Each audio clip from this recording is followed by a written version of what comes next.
The moment 16-year-old Sarah Williams answered, "Someone who comes home broken but still fights for others," the entire Family Feud studio fell silent. But it wasn't her words that stopped Steve Harvey cold. It was what he noticed glinting in the studio lights from the third row of the audience. A Purple Heart medal, pinned to the chest of a man in a wheelchair who was trying his best not to cry. Steve Harvey had hosted thousands of episodes, met countless families, heard every possible answer to survey questions. But something about this teenage girl's response, combined with the sight of that medal and the quiet dignity of the veteran wearing it, created a moment that transcended television and entered the realm of the sacred. Sarah Williams stood at the Family Feud podium representing her family, but really representing something much larger, a legacy of service, sacrifice, and the kind of courage that doesn't always make headlines, but sustains everything we hold dear. Her father, Colonel David Williams, sat in the audience wearing his dress uniform, the Purple Heart, just one of several decorations that told the story of 22 years of military service that had ended abruptly in Afghanistan 3 years earlier.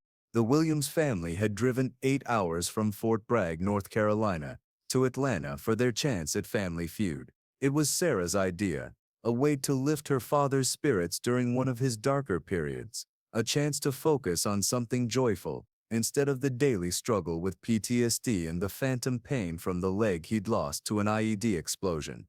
Colonel Williams hadn't wanted to come. The crowds, the noise, the unpredictability of live television, all of it felt overwhelming to someone whose nervous system had been rewired by trauma. But Sarah had been persistent, and her mother, Maria, had quietly supported the idea. "Dad," Sarah had said, "you spent your whole career protecting other people's families. Let us do something to protect yours."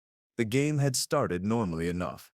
The Williams family faced off against the Henderson family from Georgia, and the energy was typical Family Feud, competitive, fun, filled with laughter. Sarah had impressed everyone with her quick wit and confidence, clearly the family's secret weapon when it came to survey questions. Steve had noticed the family during introductions, particularly the young woman who spoke with unusual maturity and the man in the wheelchair who sat with military posture, despite his obvious discomfort with the attention. There was something about military families that Steve always recognized, a particular kind of strength that came from understanding sacrifice in ways most people never would. "Sarah," Steve had said during the family introductions, "tell us about yourself. What do you want to do when you grow up?" "I want to be a counselor," Sarah had replied confidently. "I want to help veterans and their families deal with trauma and transition back to civilian life." The audience had applauded, but Steve had caught something in her answer, the specificity of it, the way she'd said veterans and their families rather than just veterans. It suggested personal experience, intimate knowledge of how military service affects not just the person who serves, but everyone who loves them. The game progressed through several rounds, with both families showing good humor and competitive spirit. Sarah had contributed solid answers, earning points and keeping her family in contention. But it was during the fourth round that everything changed. The question seemed innocent enough: name something that makes someone a hero. The Henderson family had just missed their chance to control the board, and it was the Williams family's opportunity to steal. Sarah's mother, Maria, had given the first answer, saving someone's life, which earned a respectable spot on the board. Her younger brother had followed with fighting for your country, another solid response. Now it was Sarah's turn. She stepped up to the podium, and for a moment she glanced back at her father in the audience. Colonel Williams was watching intently, his hands folded in his lap, his expression unreadable behind the stoic mask that military training had taught him to wear. Sarah looked back at Steve, and when she spoke, her voice carried a weight that seemed too heavy for her 16 years. "Someone who comes home broken but still fights for others." The words hung in the air like a prayer, like a confession, like a truth too profound for the bright lights and cheerful atmosphere of a game show studio. The audience fell completely silent, not the polite, waiting silence of people anticipating a reveal, but the deep, respectful quiet of individuals who had just heard something that bypassed entertainment and went straight to the heart. Steve's expression changed immediately. The practiced smile, the entertainer's energy, the quick wit that had made him famous, all of it fell away. As he processed what Sarah had just said, he looked at her, really looked at her, seeing not just a teenager giving an answer, but a young woman speaking from a place of intimate knowledge about what heroism actually looks like. Sarah, Steve said quietly, his voice stripped of all performance, say that again for me. Someone who comes home broken but still fights for others, she repeated, and this time her voice cracked slightly, betraying the emotion she'd been holding back. Steve set down his cards. This wasn't about points anymore, wasn't about whether her answer was on the board. He looked past Sarah into the audience, following her earlier glance, and that's when he saw him, Colonel David Williams, sitting in his wheelchair, wearing his dress uniform with quiet pride, the Purple Heart catching the studio lights like a beacon. But it was the expression on the colonel's face that stopped Steve completely. This was a man fighting back tears, struggling to maintain the composure that had been drilled into him through decades of military service, watching his daughter honor his sacrifice in a way that no medal, no ceremony, no official recognition ever could. "Is that your father?" Steve asked gently, gesturing toward the audience. Sarah nodded, unable to speak as her own emotions threatened to overwhelm her. Steve Harvey had entertained millions of people, had made them laugh until their sides hurt, had created moments of joy that families shared around dinner tables across America. But in that moment, he understood that he was being called to do something different, something more important than entertainment. He handed his microphone to the nearest production assistant and walked off the stage. The cameras followed him as he made his way through the audience, past families who moved aside to create a path, toward the man in the wheelchair who was still fighting to maintain his military bearing even as his daughter's words echoed through the studio. When Steve reached Colonel Williams, he did something that no one in the studio expected. He came to attention not perfectly, not with military precision, but with enough respect and formality that every veteran in the audience recognized the gesture. Then slowly and deliberately, Steve Harvey saluted. It wasn't a casual wave or a friendly gesture, it was a proper salute, held for the appropriate length of time, given with the gravity that the moment demanded. Colonel Williams, surprised and moved, returned the salute from his wheelchair, his military training taking over even as his emotions threatened to break through. The studio erupted. 300 people rose to their feet in spontaneous applause, but this wasn't game show applause. This was the sound of Americans honoring one of their own, recognizing sacrifice that most of them could never fully understand. But Steve wasn't finished. "Ladies and gentlemen," he said, his voice carrying across the studio with unusual gravity, "I want you to meet Colonel David Williams, United States Army. This man served our country for 22 years. He was wounded in Afghanistan, defending the freedoms we all enjoy, including the freedom to gather in this studio and laugh together." Colonel Williams tried to wave off the attention, uncomfortable with being the center of focus, but Steve gently placed a hand on his shoulder. "Colonel Williams," Steve said, "your daughter just gave an answer that wasn't on our board, but it's the most accurate definition of heroism I've ever heard. Because that's what you are, sir. You came home broken, and you're still fighting to be the father your children need, fighting to be the husband your wife deserves, fighting to find your place in a world that doesn't always understand what you've sacrificed." The camera caught Colonel Williams as his composure finally broke. Tears he'd been holding back for 3 years, tears he'd never allowed himself to shed in front of his family, began to flow freely. The strong soldier, the decorated officer, the man who had led troops into combat, let himself be vulnerable in front of strangers because someone had finally seen him, really seen him, not as a wounded veteran or a charity case, but as a hero still fighting a different kind of battle. Steve knelt down beside the wheelchair, bringing himself to eye level with the colonel. "Sir," he said quietly, "I want to ask you something, and I want you to answer honestly. What can we do? What can this country do to better support our veterans and their families?" Colonel Williams wiped his eyes, gathering himself with the discipline that had carried him through 2 decades of military service. When he spoke, his voice was steady despite his tears.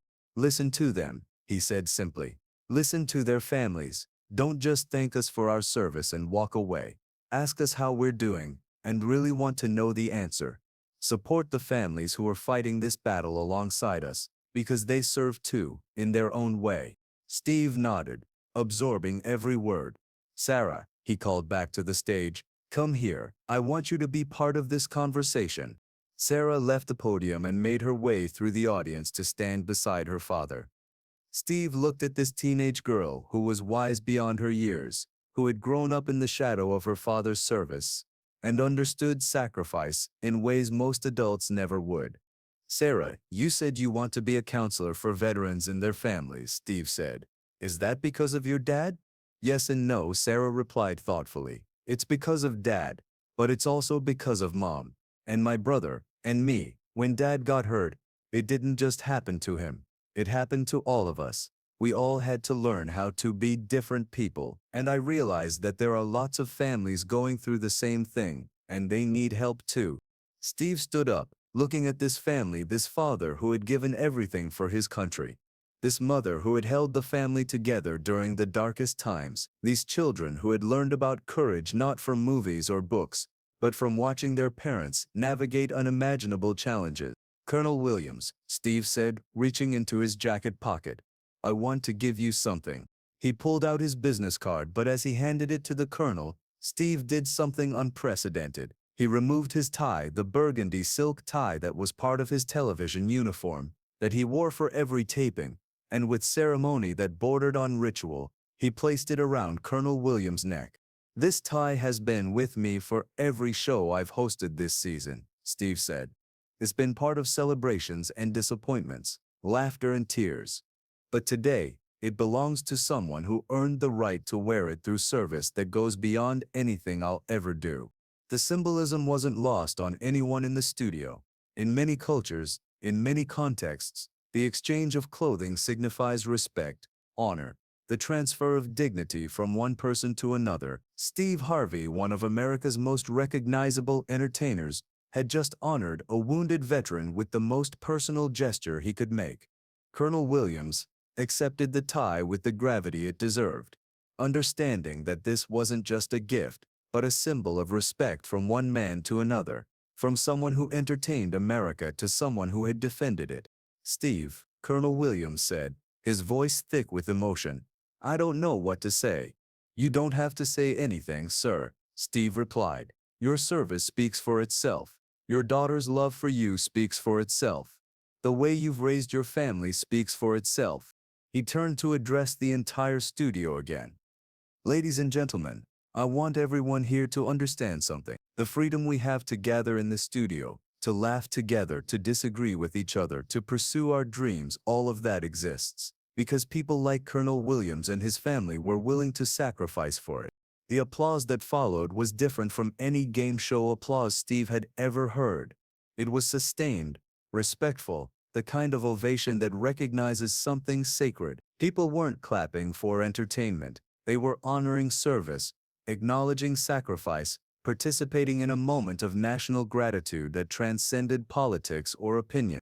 When the cameras finally stopped rolling and the audience began to file out, something remarkable happened. Veteran after veteran approached Colonel Williams, men and women who had served in different wars, different conflicts, different eras, but who recognized the brotherhood and sisterhood of military service. They shared stories, exchanged contact information, created connections that would last far beyond that day in the studio. Sarah stood beside her father, watching him interact with people who understood his experience in ways that civilian friends, no matter how well-meaning, never could.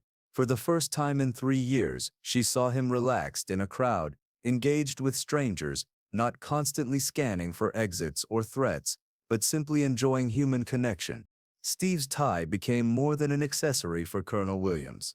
It became a symbol of dignity restored, of recognition received, of a moment when someone had seen past the wheelchair and the injuries to the hero, still fighting within. He wore it to every important family event thereafter. Sarah's high school graduation, her brother's Eagle Scout ceremony, his own retirement celebration, when the Army finally convinced him to accept full disability status. The episode aired exactly as it happened.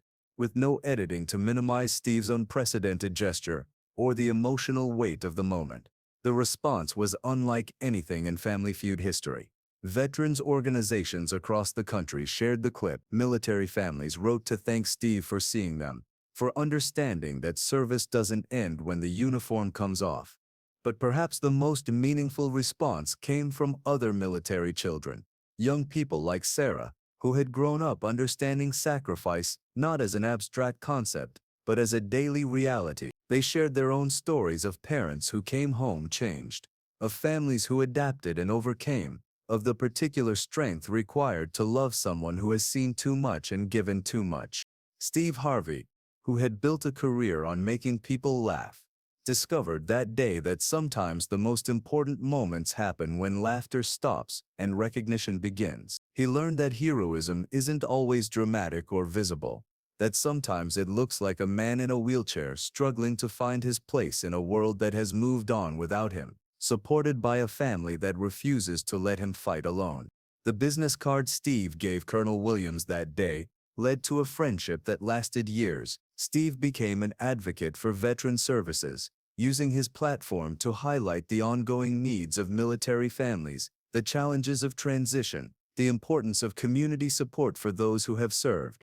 Sarah did become a counselor, specializing in military families and trauma recovery. She credits that moment on Family Feud, watching a stranger honor her father's service with genuine respect, with teaching her that recognition and dignity are as important as any clinical intervention. Colonel Williams kept Steve's tie in a place of honor in his home, next to his Purple Heart and the other symbols of his military service. But he also kept wearing it because Steve had given it not as a museum piece but as a reminder that his service mattered, that his sacrifice was seen, that his ongoing battle was worthy of respect. The lesson that day wasn't about game show answers or television entertainment. It was about recognition, the power of seeing someone struggle and honoring it, the importance of acknowledging sacrifice, the difference between thanking someone for their service and actually understanding what that service cost them and their families. Steve Harvey learned that sometimes the most profound moments in television happen when you stop being an entertainer and start being a human being. When you recognize that the person in front of you has earned something more valuable than laughter or applause. They've earned respect, dignity, and the knowledge that their sacrifice matters. And in a studio full of strangers, a wounded warrior found something he hadn't felt in 3 years: the recognition that he was still fighting, still serving, still a hero, not despite coming home broken, but because of how he continued to fight for others, even in his brokenness.